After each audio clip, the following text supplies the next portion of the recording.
So let's just expand our knowledge today. And what's funny is I've kind of been expanding as a business into blockchain as well, or into AI with my blockchain. Same here. And yeah, and I'm using actually, hopefully I can get some update here. But what I found is that this is the alpha right now. If you're doing any business in any arena, we should be considering our AIs.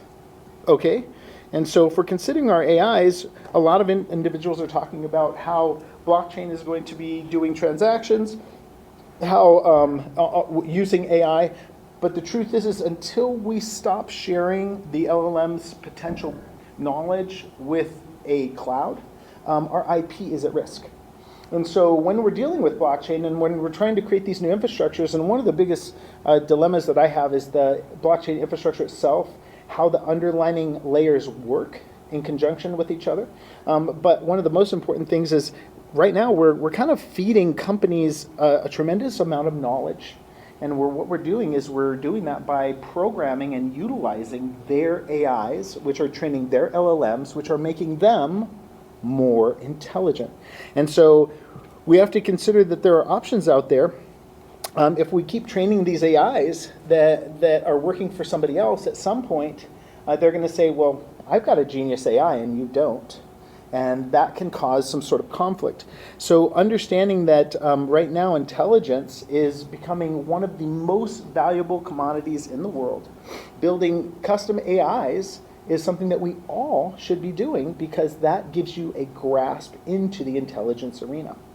So who's using AI here right now, guys? Are you guys using it? How are you guys using it? Tell me what brand, like who's your agent? Like how do you guys do it? Well, let's see. I'm using, to start with, GitHub Copilot. Okay. I use VS. I live in VS Code. and anti-gravity. Yes. And I also have Gemini 3 Pro. Okay. I have Perplexity Pro. Perplexity. And yes. Copilot, of course. Okay, I right. already said that. And M365 Copilot. How much are you paying for that? Well, right now I'm paying altogether only $40 because I have I still have like $85,000 in Azure credits left for my GitHub Copilot. Bravo. Because I got a Startup Founder Award. Oh, cool. And my business has been growing but not making money. And I've been building interesting things with it. Okay. For example, what you're talking about here. I have built an X402 payments gateway on the Stellar blockchain. X402? Using the Stellar facilitator, so you can do gasless microtransactions on the Stellar blockchain. Right. But I also, because I've been working in cryptography since the 90s, I wrapped it in ZK proof encryption. Zero knowledge proofs? So all of the transactions are private. Beautiful. But there's this regulatory issue. And so I made the contract in such a way that it does not hold any funds, it just does verification. Right. Solana doesn't have banking regulation. It's the 0330022 banking regulation license. So they don't have it. Yeah, but they use PIP. Right. Well, yeah. You don't need it. You don't need it unless the banks actually want to start to engage with you. And that's okay. Yeah. Because I'm building it on Stellar, and they actually do. Right. And they're tightly tied in with USDC Circle, right? Oh, yeah. Circle's tied in with everything. Yeah, and so it's like, oh, good. And so what I did to solve the privacy paradox, as they call it, so that regulators could examine the transactions that are private to the public, is I added a viewing key. So that an auditor or regulator would have access to a viewing key. They can view the transaction details and all that stuff, but no one else can except you and the other side of the transaction. That's awesome. Stellar is one of my favorite blockchains. And I have favorites. Since the beginning. Yeah, I have favorites because when we consider, now the real pros will know what's stamped on the first Bitcoin. Do you guys know what's stamped on the first Bitcoin? The whole reason why everything is here? Because if you don't know that, you might start arbitrarily picking a chain based off of a message and miss the whole core message of why everything is here. So the first message that was stamped on the Bitcoin is a message relating to a bailout for banks.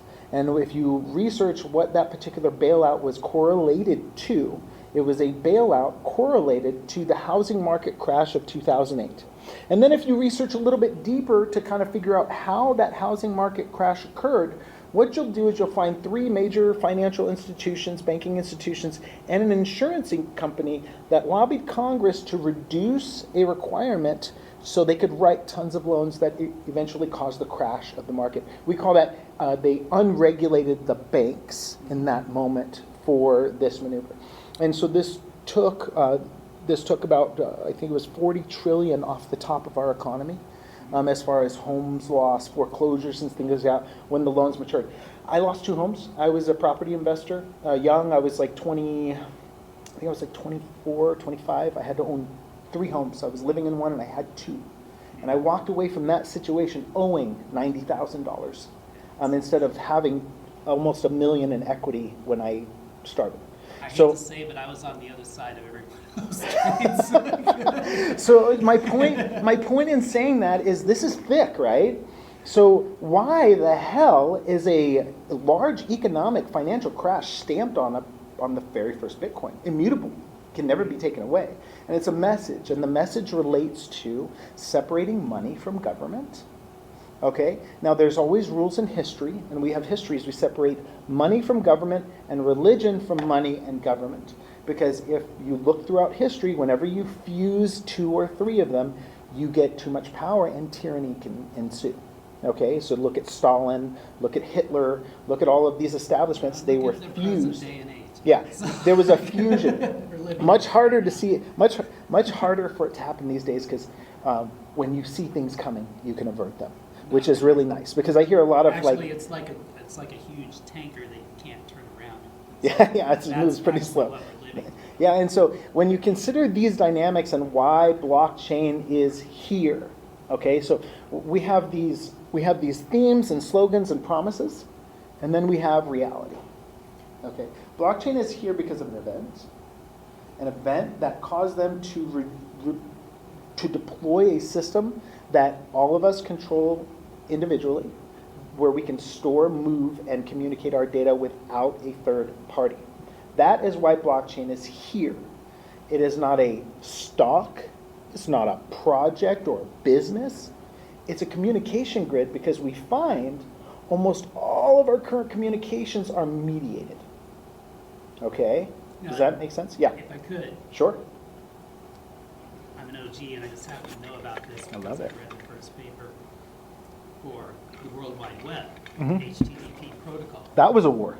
And that is exactly the same thing, a decentralization of knowledge. Exactly. But we lost that war. Yes, it became owned.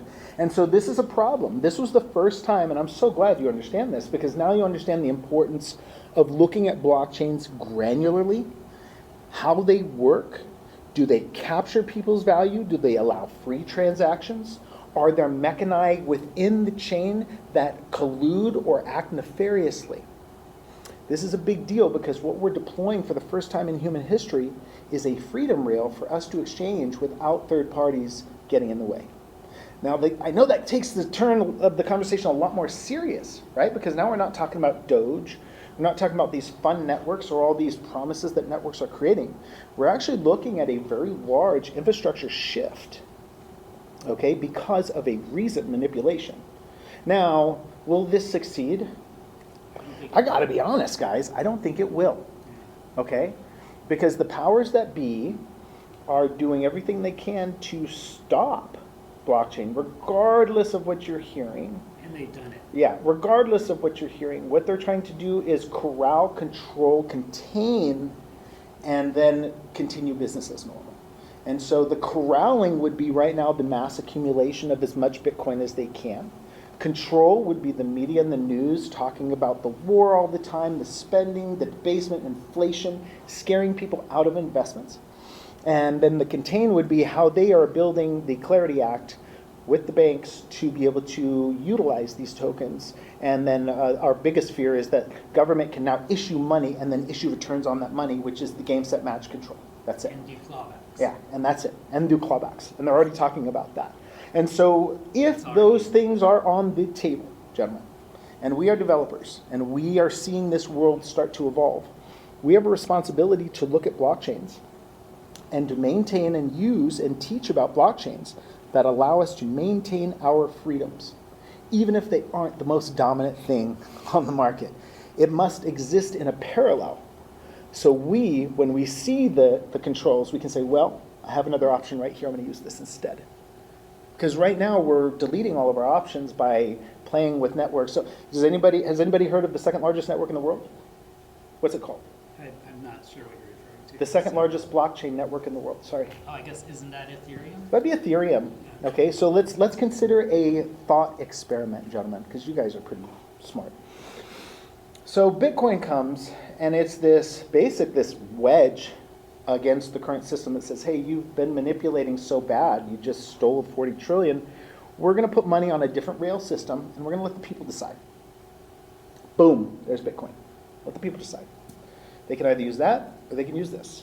And so over time, Bitcoin has started to grow and grow and grow and grow. It's getting bigger, right? It's not a penny anymore when I was messing with it, right? 20 cents? Yeah, when I was mining it, it was 20 cents. Right. I had a laptop. I was getting 25 Bitcoins deposited every day. It was like it was the default. I wish I would have kept with you. Yeah, that's what everybody says. Right? And so if we were deployed a free network to peerlessly exchange, and then there is a system that says, no, we would prefer to mediate that because of safety. We want to make sure there's no bad actors communicating without us knowing, and because we would like to stimulate the economy by extracting value from those transactions, which isn't the way to stimulate the economy. That's just a way to corral the value so they can choose how to stimulate the economy. The economy will self-stimulate through the exchange of individuals. Trust me, money doesn't stay in our wallets, we spend it. But when we allow individuals to build systems that sieve or filter some money out of our pockets into theirs, they become the choosers of how the economy gets stimulated, These are what not the economists people. call rent seekers. Rent seekers, right. And so we all know this. These are the fundamentals of financial and economic basics. The problem is now we have this thing called Bitcoin, and we have a few other key networks that are being built with the whole purpose of just freedom. They don't get a lot of advertising. Why would a freedom network not get a lot of advertising? Because there's no way to extract value from a network that allows you to contain and maintain your value. So we have to think of this, the logic here. Why are very powerful networks that allow for private growth, yield, self-custody, high security, assurance, why don't they get any discussion? Because there's no marketing behind them. The only thing you, I, or anybody knows about is if it's marketed, right? We don't have telepathy, and we don't know what's going on in our neighbor's house, let alone the house down the street, or let alone a business. The only way you and I see something is if it is put on the screen and it is displayed on a regular basis with intent to share a message. Yes, sir. I would have to push back on that now. Please, I love it. Because now the way I have been learning about things, specifically over the last 3 years, is whenever I sit down with my AI and I start ideating and creating and researching, specifically using the Canvas and deep research features in Gemini, for example. Yeah. That is how I learn. Exactly. That's how I stumble on all kinds of crazy things like baby jube encryption, and these are real things that work, that have like incredible utility in the real world. Yes. And so now marketing is not it, and I can tell you from my own experience, it don't work. I build amazing, interesting things that nobody pays attention to, no matter how. Because it's a white noise right now. And so you have to understand, all of us have the ability to put a blip on the screen, but it takes a force of magnitude to get it in our faces for us to see it. So I want you to keep that thought in your head. So if it takes a force of magnitude money to push something into our sphere of awareness, and if there's something out there that allows you to maintain all of your money, grow all of your money, hold all of your money without anybody in the way, who is going to tell you about that? Well, nobody. Me. Well, I use it. Here's the thing. Right. What I have learned, you can't tell people you have crypto if you have crypto. True. Because you're likely to get your kneecaps broken. Yeah, you don't want to get your kneecaps busted. We're not there yet. We're not there yet. I plan to disappear off into the sunset when this thing starts to get frenzy high. But the truth is that the truth is right now we have a system that mediates and controls and extracts, and there are new systems that are fighting against it that do not mediate, control, and extract, and they're held up like peer-to-peer networks. Remember, they couldn't shut down torrent sites. You remember when that was going on? Napster. I don't know how old we are in here. I'm 52. How old are you guys? 60. Okay. So I remember when Napster came out, they couldn't shut the networks down. They'd shut some down, some would pop up. And this is basically the concept of how blockchain networks work. We all individually host the software, and then we all use that platform to store and move data. So there's no one controller, there's no one owner. And that is the power of why we are doing what we're doing here, because of the current situation that we're in. So we have Trump, our president, started his presidency with $2 billion, and now he has $6 billion. No president in history has ever tripled his wealth while he was in the seat of the presidency. So we know that Trump is a very good businessman, and he's orchestrating a lot of connection points within the government so his businesses will thrive. His businesses will thrive. So let me ask you this, one question. Do you guys know what his son does for a business? Well, okay, the thing is, Yeah. it's not a business. Right? It's a criminal syndicate. Right, I get it. Like this, you're looking at this Right. through a lens of reality that does not exist. Well, hold on. We can label it. We can call it apple, orange, whatever. No, Fruit but is fruit. Business is not Right. stealing people's money. Well, Business let me is ask you not- this. Business is not accepting $1 million payouts to give someone a Let me pardon ask you this. for stealing tens of millions of dollars from elderly people. I have a That is client. his business. I have a client. Business. I have a client Yeah. that was with Morgan Stanley. She has $3.2 million. Mhm. Okay, we sat down, we talked about this type of infrastructure. She was concerned because her yield yearly was $90,000 from the 3.2 million. And then Morgan Stanley was feeing her $60,000 and she was receiving $30,000. Yeah. Okay, you want to talk about companies stealing from the elderly. I beg to differ. It's not Trump. These systems have been established long before him, and it is all of the infrastructure that has gotten greedy slowly over time. I But guarantee you when they but first do- started. But wait a minute, but you do Yeah. see there's a difference, right? So. Well, yeah, he's your- doing it in Your friend mass. signed up for this, and they Right. understood it. Mhm. The people who are getting hurt now are just victims. Are just victims, right? They did not sign up, they signed up for something completely different. I didn't sign up. I didn't sign up to have my homes crash and lose money and then end up in debt, right? We don't sign up for this.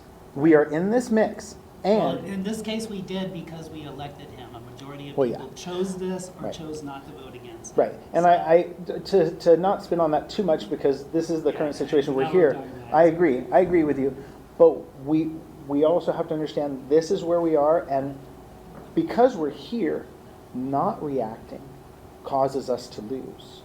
And so you're right, it's not right, it's corrupt, it's a crime syndicate, it's bad, or whatever you want to label it. The reality is this is the mix. This is what's happening. And if we don't realize, wait a minute, these guys are not trustworthy and they're holding a majority of people's money. These guys are not trustworthy and they're holding people's money. There are systems that were just deployed which take my money and get it out of their hands, and I can go anywhere in the world and access my money 24/7 on these networks. This is the thought experiment. How can we make ourselves more safe in a world that appears to be openly corrupt and getting more so as the days pass? How do we protect ourselves? Okay, and that's where this is what True Hold Crypto is all about. We're all about self-sovereignty. We're all about doing things in an interesting way where we don't utilize third parties. We independently take care of ourselves. So what do? We self-host our own money on global networks. We self-host our own AIs on our own systems. We don't share our IP. Right now we're sharing so much and we're being leveraged and we don't even realize how much value we're losing all the time. And we're struggling because we're losing that value. And so, gentlemen, the game is afoot. We have enough knowledge to understand that these guys will ruthlessly and nefariously try to strip us of our value. And if that's the case, we have a responsibility to start doing things like this, like building our own agents, building blockchain wallets and storing our own money inside of them, yielding inside of our own wallets, making sure that we support networks. Well, we kind of spun off on the Ethereum network, right? We said, what was the number 2 network in the world? Ethereum, right? So Bitcoin comes out, it's money freedom.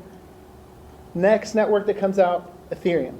Most popular push network by anything in the world. It's number 2, far from competitive with Bitcoin when we're talking market cap comparisons. We're in the hundreds of millions here, we're in the trillions with Bitcoin here, so they're not even close. But in the scheme, it's here and all the other networks are here, and then Bitcoin's like right here, right? But this one gets so much attention. Well, and it's I can't figure out.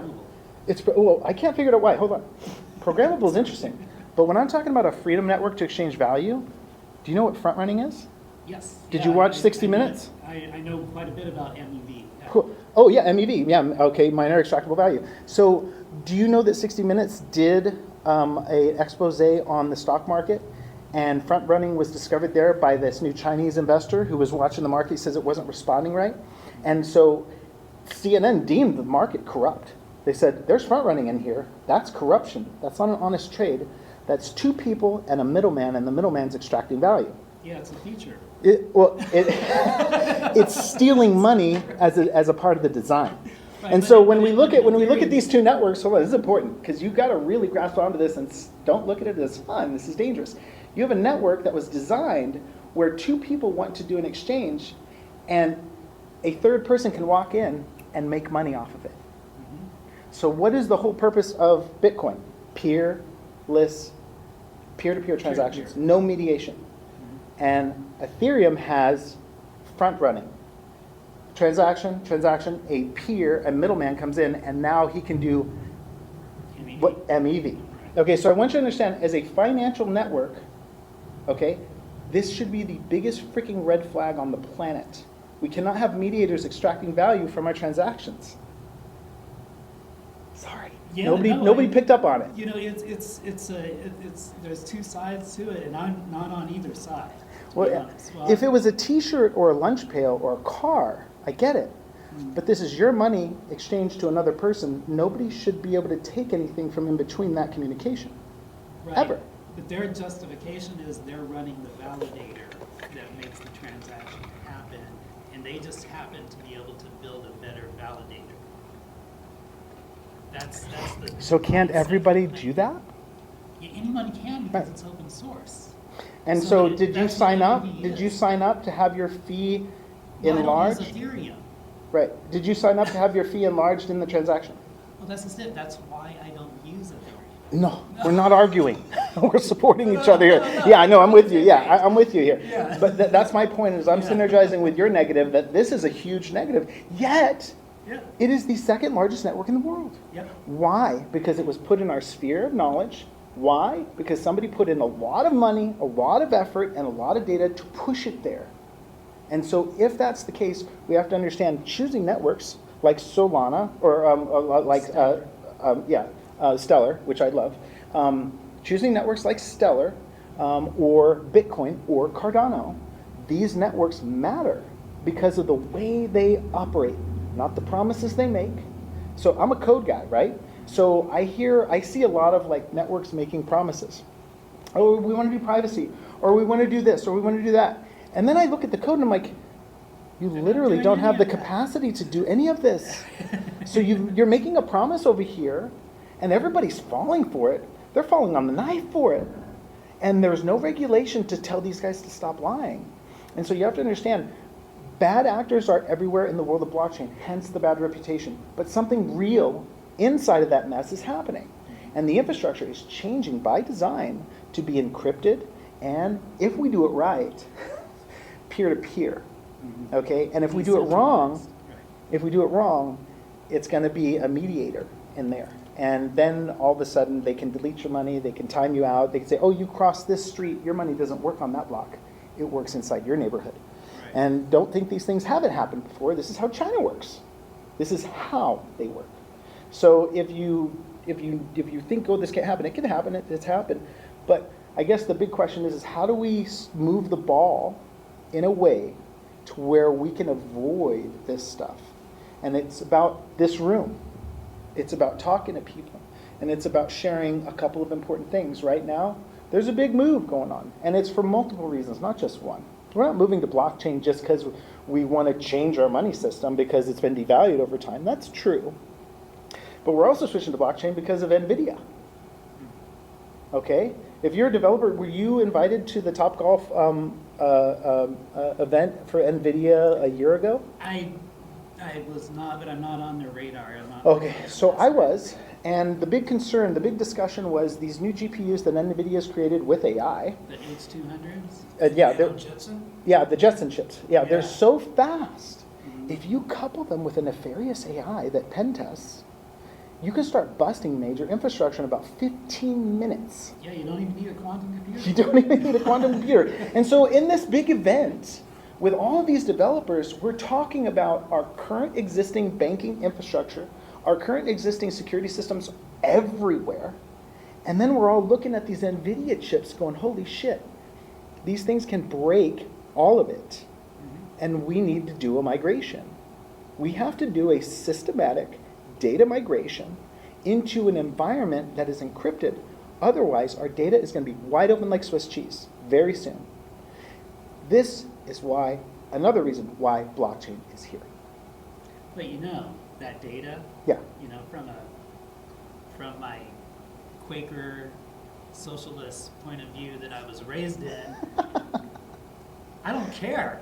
Because that's corporation data. It's like nobody gives a fuck, and the government data's already been exfiltrated anyway. Right, so. right. And It's so like- the big thing is the I don't big even thing care isn't about any of this. the big thing isn't the data getting out. The big thing is when you walk up to a window for service one day and you say, "Hey, I'm me," and they say, "No, you're not." That's the problem. But that's already happening. Being able to prove who you are. Yeah, Right. yeah, exactly. Right. And so if the data leaks on who you are, then somebody can copy you, and then somebody can try to pretend to be you. And this is why blockchain is starting to become so important with not just money, but we're talking about voting. We know that's an issue in our world. Is this an accurate vote? Is this a fair vote? Were these guys alive? Was there cheating? Well, who's counting this?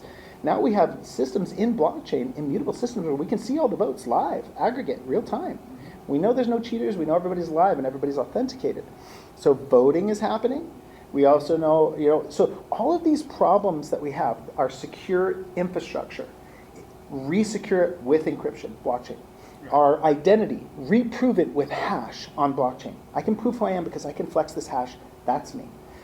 Institutions, schools, one of their biggest problems is false credentials. People try and transfer and they fake credentials because they want to get that degree, but they want to piggyback some falseness to get them up there quicker. What if colleges were issued yearly NFT batches, and all of the graduates got an NFT that represented their school development? Their diploma. Instant Put their verification diploma now. on chain, exactly. Instant verification now. No fraud. No California's fraud. doing that with automobile titles. Exactly. Yeah. So there's so many use cases for really important private data that currently is at risk for augmentation or manipulation because the infrastructure is not sovereign. And so if this is going on, one of the best things we can do as individuals is to understand the tech, understand why it's here so we know how to position ourselves. We don't want to go buy Doge thinking we're going to be rich one day. And then understand what we need to do to protect ourselves. How do we create our wallets? How do we move some money out for a rainy day? How do I create backups so I don't lose that wallet? How do I make sure that I know how to spend that wallet or convert that money into anything that I want whenever I want? And that's what my class is about. So I sit with everybody and I do boot camps and I teach people how to look at the code, how to build the wallets, and how to transfer your money in. And if you're really good, I can teach you how to actually start to yield on that money without trading on a regular basis. And so these are the new important mechanics of how our economy is going to start to work. And if you guys get in there first, you're probably going to do better than most because you're going to be way ahead of the curve. And so building on Stellar is epic. And I know you used Pith. Was it Pith? For that high-speed aggregation pulls is what they were? I don't know what that is. It's some software that allows you to, instead of request the data from the chain, which takes time, you can actually pull data from the chain. Yeah, there's a few different ways to do it on Yeah. Stellar. I'm not familiar with Pith. I don't have. I might Yeah, think of something else. It's a new software company that's been doing it for other blockchains. Oh, okay. And so they're adding in everybody. Yeah, I don't know about that. Okay. Stellar has several utilities built into it. Okay, I where see. You can do like GraphQL type queries Okay. on the chain. You can pull the whole chain in if you want to be your own validator. Right. I don't use any of those things because I don't really care too much about the history. Every now and then I need to get like all of the transactions from an Right. account or a contract or something. Okay. And I use one of those tools. But like the way, because blockchains are alive. They are. They are alive. Every 5 Really? seconds a new Adjustment, ledger yeah. gets posted. Yep. That's chained to the previous one, right? Right. Yep. And you can go look at it, but the thing is it's always moving forward. Yes. And that's the dynamic that I build on. Because like in Stellar, they have this streaming capability. It's called the Stellar Core, and it's basically a blockchain validator, but just the part that takes the stream of the 5 second the transactions actually within the 5 second ledgers coming in like datagrams. And then I built a way using something called Aho Corsic to take fingerprints of that stream so I can capture just the transactions Just the that reference I'm script? interested in. So it's like a reference script of that data. Right, Got without it. having to unpack Ah, the entire transaction every that's brilliant. time, right? Huge Because time it's saver. It's so much overhead. Yes. And then I just grab those and put them into a worker queue and then grab the detail from those so Right. it becomes eventually consistent, right? Yes. And then I have another node that actually presents this data and lets you work with it and then submit transactions back to a smart contract Okay. onto the ledger. Okay. And that's like the edge, right? Gotcha. So you have that node that has the libraries. No, and well, then- yeah, so I have this primary node. It's like a Dart node. All it Okay. does is just listen to the ledger. It doesn't even have any kind of API or anything. Oh, on okay. it. Okay. And it's built on this old technology called M. M was originally built in 1963, and it's used by the VA for their entire database of patient records, laboratories, clinics, hospitals. Everything runs on it. Wow. It's huge. That's cool. And it runs in these tiny little computers. It can run on like a 16-bit computer Okay. and keep millions of records and retrieve them instantly. No kidding. Okay, using Super this efficient. And it's used also. Have you ever heard of FIS, Fidelity Information Services? No, You never heard of I Fidelity? haven't heard of that. FIS. At least not in that way. FIS makes 8 of the 10 core banking software. FIS. Yes, Fidelity I think they're called Fiserv now. Oh, okay. I've heard of Yeah. that. Okay. So they make core banking software. Okay, got it. And this is what they use to make it. This is what is at the core of every major bank's ledger, is this software, keeping track of all the accounts, Gotcha. everything. All the other stuff is wrapped around it in APIs. And different Gotcha. things. Okay. So that's what I built. I built the core banking kernel, core, that's listening. And then I have all these satellites that use private TLS channels, right, hmm to replicate the data out to the edge. Okay. Okay. And these edge servers, they have a Go dashboard, or Go API and React dashboard to work with. It's really interesting. Man, that is really cool stuff. It sounds super cool. And what Like- you can do with it is I can send you money, Uh-huh. and no one will ever know that I sent it to you or you received it. And you can do that through Yeah. a private channel. Yes. That's the whole point. Okay. Yeah. Very cool. Very cool. Yeah, the privacy is going to be one of the bigger draws for the current infrastructure because, as we know, blockchains are completely wide open. They're immutable and they're public. But can a bank really do its banking as an institution with all of their transactions public? The answer is no. They won't, in fact. And I was watching the banking commission discussion over blockchains and the technical use, and they did specifically say we can't use Ethereum because we're not going to take a fundamental loss on a multi-million-dollar transaction through front running. And they Well, said, yeah. they said we're just not going to do that. So they say it's really great, but they said no viable institution is going to accept a built-in loss for the privilege of using the network. They will go elsewhere. And so they are going elsewhere. Regardless of what the news is saying, they're pushing that narrative, oh, everything's going to be on Ethereum, it's programmable. US Bank is implementing their internal blockchain and stablecoin. That's right. Stellar. And did you know what what software US Bank uses for their backend? No, I don't. US Bank uses Haskell for their backend. Okay, yeah. Okay, and so Haskell is a core, a very old math-based language that is provable. We use Haskell when lives are on the line because you can mathematically compute that the code will work. So if in aircrafts, they're using Haskell code because they don't want people to die if they make a mistake, right? And so when lives are on the line or there's high risk, we're using provable code. And so did you guys know that Cardano is written in Haskell? I've read that. Yeah. And so not only is it written in the core code that banks use for high assurance, it's written in the same code. And then its security model for exchange, its security model is the EUTXO, the unspent extended transaction output. So Bitcoins is the extended transaction output, right? And so what we see is a marriage of compatibilities both in current infrastructure banking as far as code, and then we also have security model marriages with Bitcoin. And so we want to stand back and look at how things are evolving as they do, because they're changing quite a bit, and you're starting to see compliance enter certain chains. You're starting to see code compatibility arise as it matters, high security assurances that matter, and it's all going to paint a picture of what we start to use in the future, not because of a promise, not because of a narrative, but because of the reality of the code and what it can do. And so I'm a man of realities. I look at the real truths. I don't look at promises.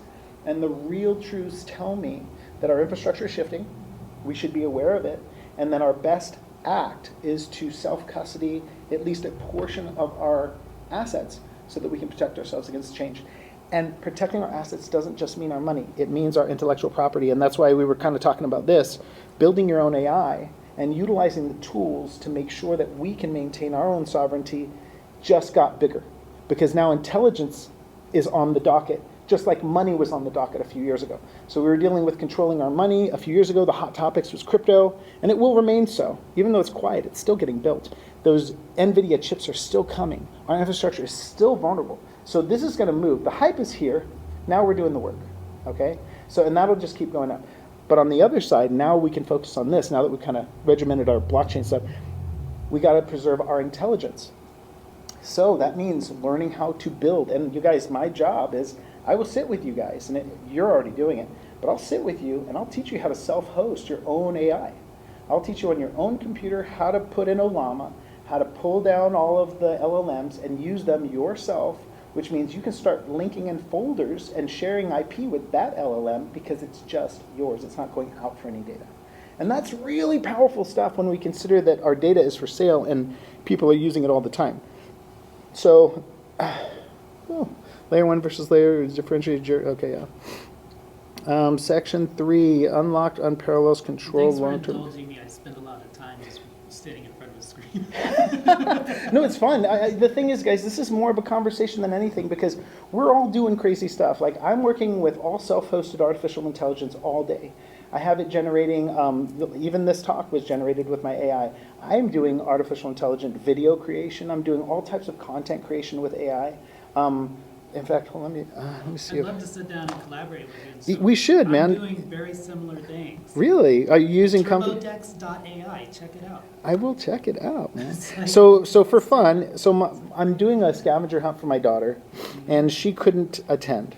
Morgan, how fortunate AI. for you that the gathering was postponed. You thought this was a game. This It is is AI. not. If you value your lives, do not come searching for me. Because next time, I will be ready. And Morgan, tell your Kids friends, are just cringing. I am still hungry. That's hilarious. Run! What do you use to do that? Comfy UI. Love it. Yeah, so it's all free. So, like I said, we should get together because I sit at my terminals all day and I'm mastering these prompts. So it's really hard to get the prompts to actually generate what you want. It's funny, I've got thousands of videos of these guys going blah, blah, blah, blah, blah, blah. They don't talk. I'm like, what are you reading? Okay. What's that? Yeah, that's really, I gotta look. Yeah, no, sorry, this is my daughter's stuff. But yeah, so Comfy UI is a good one to use. In fact, let me see if I can remote into my studio here.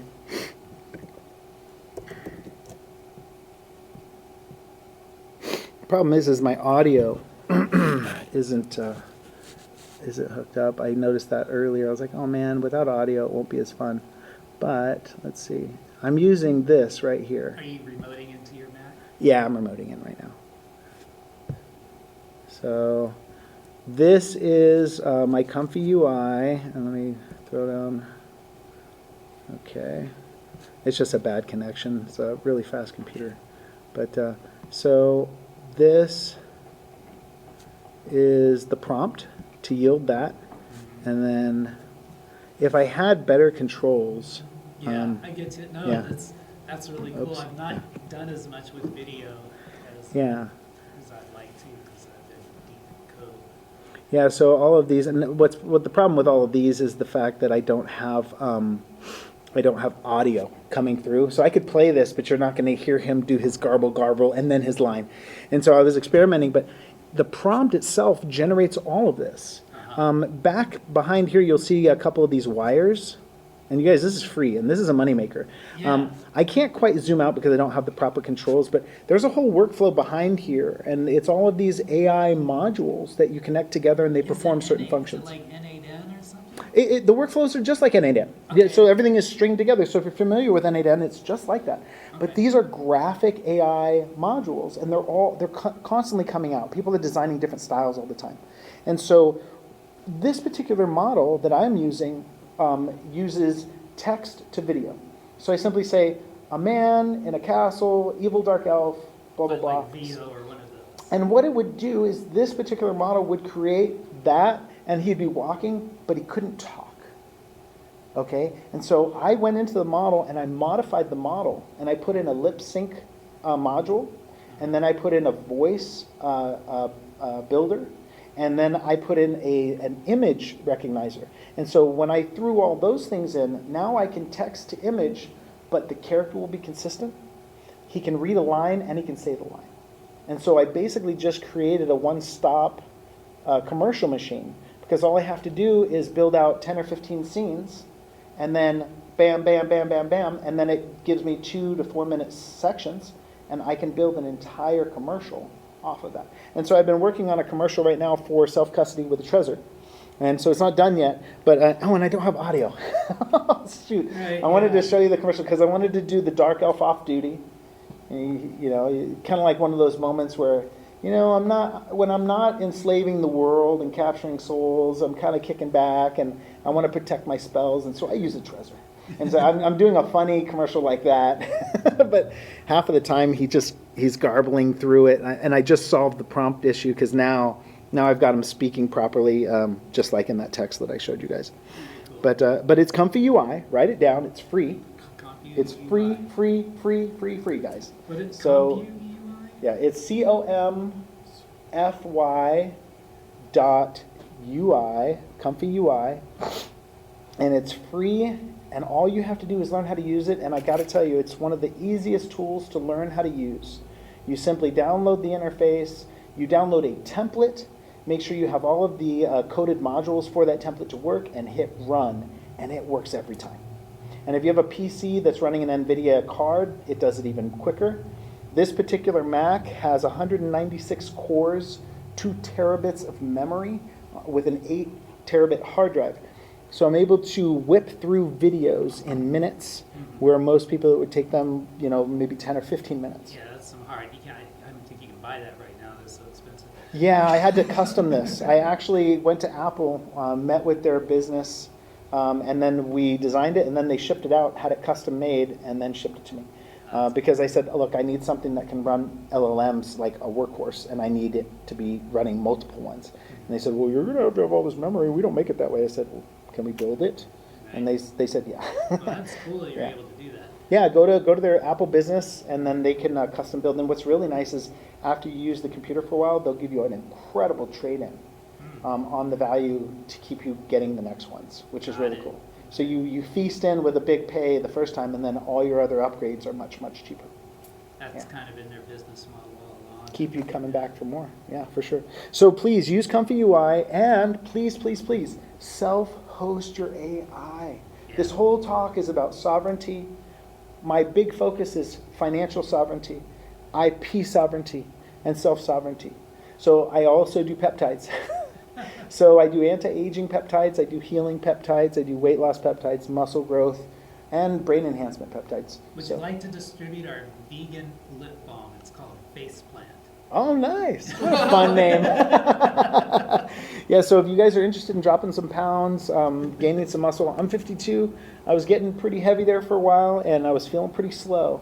And within 6 months, whole new body, six-pack, everything. I don't even go to the gym. Peptides work. So just so full disclosure, I was in medicine for 25 years before I retired. So my knowledge drew me into this arena, and then it was like, oh my gosh, I've got to do this now. So if you guys are interested, let me know. I'd love to do some software dev and then talk to you guys about peptides. Sure. All right, is there anything else, guys? I think I'm done. We just kind of covered the whole gambit. What are you guys just up kinda to? hanging out. Yeah. I'm like, I have these two things I built. Uh-huh. If you want to look at it, if you want to show. Yeah, is it online? Yeah, so, Yeah. it's okay. So Let's do the it. first one is this TurboDex AI. Just take a look at this, like the splash page. TurboDex AI. TurboDex.ai. Sorry, my finger's busted, so I'm typing slow. And so Nice. basically, what I've done behind the scenes, you can. I'm still rolling it out. It's wired into Stripe and stuff, but the idea Okay. here is that this looks like a SaaS. Click on the little button; it doesn't need animation. But and so That's cool. this looks like a SaaS, but it's not the product. It's a demonstration. Okay. The product is a virtual machine in the Azure Marketplace that has Gemma and Microsoft 5.4 preloaded on it. And then I put it together with some software called Page Index and some other things to, once again, use the YadaDB, the hierarchical database, to build a hierarchical index of summaries of the content that you upload to it. So, okay, so you're uploading your data. Is there a real-time data acquisition? Yes, it knows it can be plugged into it, but the Okay. idea is sovereignty. Right. So you create a VM or Pull you it down load and it on analyze. your hardware. Gotcha, bud. You load your documents in, it will build these indexes of summaries, and then you turn over to the RAG side, and you basically prefix your query with the index summary, which will lead you down into like the document, the context, so that you don't have the vector bouncing around going on, right? So it kind of it creates like a breadcrumb. Yes, I love that. In fact, before this gets too late, I want to give you my QR so you can get on my Sure. schedule. I think I have it at the end of this chat. Let me just whiz through here because I don't want to miss you. This will be fun. Because honestly, I don't have it. Where is it? I think I have it in another talking type. I know I've got it somewhere. If you have a website, can you do?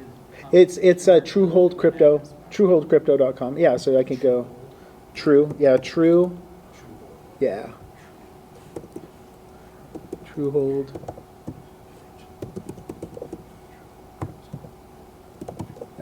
Oops, sorry, my busted finger. I cannot type. So here's my website, guys. Check it out. Basically, it's a landing page just to get in contact with me. Yep, that's what I have. Yeah, there's not much more to it, and it just kind of talks about what I'm doing. I have some affiliate links and some basic data. Here's the goal, guys. You know, when I retired at 45, and I got very lucky. I'll be very honest. I got very lucky. My brother forced me to buy Bitcoin.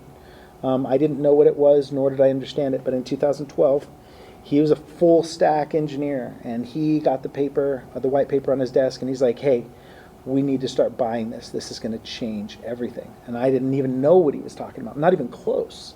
And but you know, he gave me a miner. I started mining, And we were using it for a very long time, and at some point we said, hey, the theory is panning out. This is going to continue to get valuable, and we started to hold. We just wouldn't let any go. And I was able to retire after 5 years. My brother retired 5 years prior after teaching me what he did.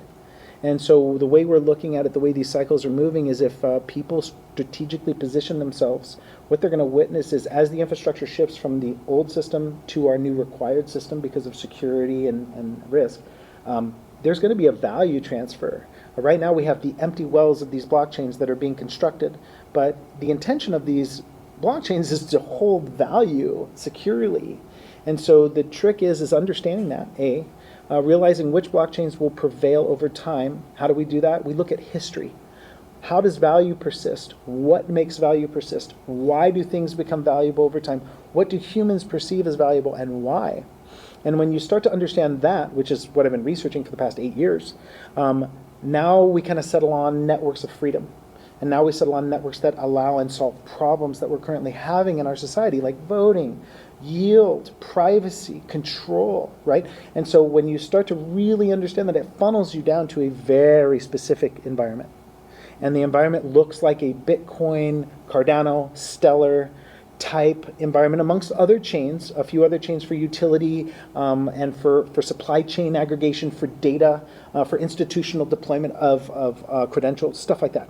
We will have a varying amount of chains, and then we're also going to have environments for the people.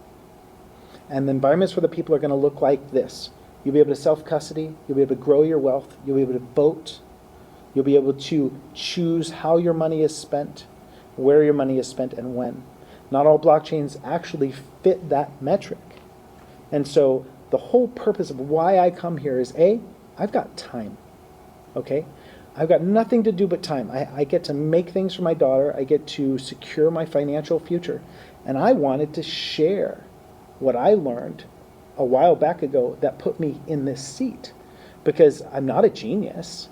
I'm a pretty smart guy. I mean, I could do stuff. But I'm not a genius. I just figured out, because of some help, where to position myself based off of where the world is moving. And so if I can help you guys see that vision too, and you guys can get in the same seat, you'll find within a very short period of time, as money migrates into these environments, you'll be living a very different life than you were, very unexpectedly, because it's not obvious. It really isn't. I didn't even believe my brother until I looked at my account. I waited 5 years and I opened up my account and I was like, whoa, what happened? Like all these zeros came. What happened? And he's like, it's just debasement. Every time they print money, this is a fixed asset, it goes up. And it goes up because the rails are clean too. Not all fixed assets go up because the rails are corrupt. They've got so much back-end paper, they're selling it 50,000 times, you're missing the real value. This stuff can't hide the value. And so he really just honed me into the understanding of why it mattered. And if value is preserved here, then the only other problem is, can I get access to it? Which means the rails of that value. And this is where we start to talk about the difference in blockchain networks, how they're all not created equal, how some are not freedom machines, how some are quite captive and expensive, and they leverage you and they game you, and then how others are free. So get in contact with me. My whole focus is to make you a lot more independent than you currently are in this world, via with your cash, via with your IP, and via with your health.